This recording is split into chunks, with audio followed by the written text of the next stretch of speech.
কাজ শিখেছেন তাদেরকে 12,000 মূল্য গ্রুপের বিতরণ করার যে বিনয় ভাষা এই যে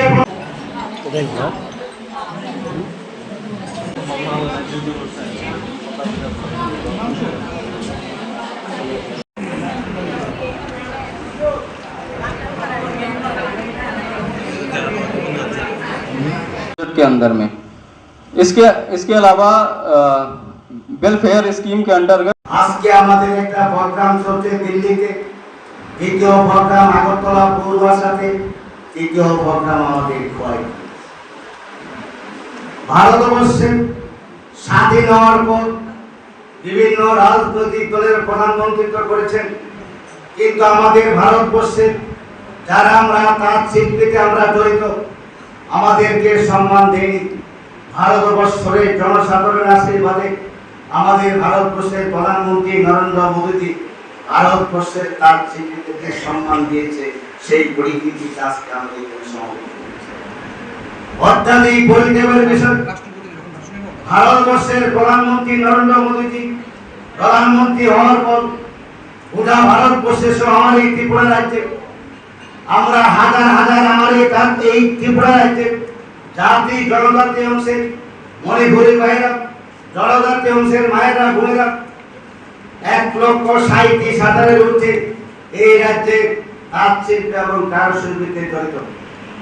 2018 সালে আমাদের রাজ্যে সরকার প্রতিষ্ঠিত হওয়ার পর ফল মল উঠতে বসে আমরা তাঁত শিল্পী যারা কাজ করছেন, যারা কারুশিল্পী রয়েছেন, খোয়াইতে বিশেষ করে খোয়াই থেকে শুরু করে সমগ্র ত্রিপুরাতে হাজার হাজার মা বোনদেরকে আমরা প্রধানমন্ত্রী নরেন্দ্র মোদীদের যেই প্রকল্প প্রত্যেকটি বেনিফিশিয়ারি আমরা ফল মল উঠতে উঠতে কাজ করার শুরু করি।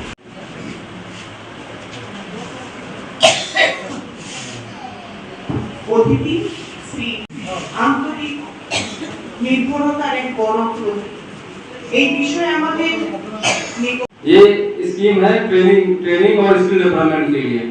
तो शुरुआत कैसे हुआ, क्यों किया गया कि आज 7 अगस्त को क्यों इसकी डेट रखा गया? इसका कारण है कि हमारे स्वतंत्रता संग्राम जब चल रहा था, जब देश आजाद नहीं हुआ था, तो उस समय 7 अगस्त 1905 को एक जो स्वतंत्रता संग्राम में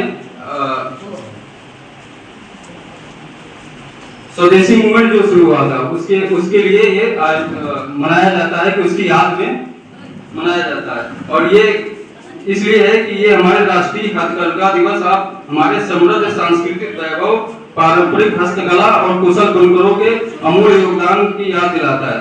हमारे बुनकर भाई बहन अपनी मेहनत व लगन से भारतीय विरासत और संस्कृति को जीवित रखे हुए हैं।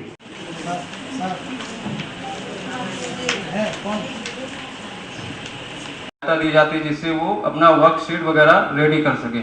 इसके अलावा कैसे इसका शुरुआत हुआ, प्रथम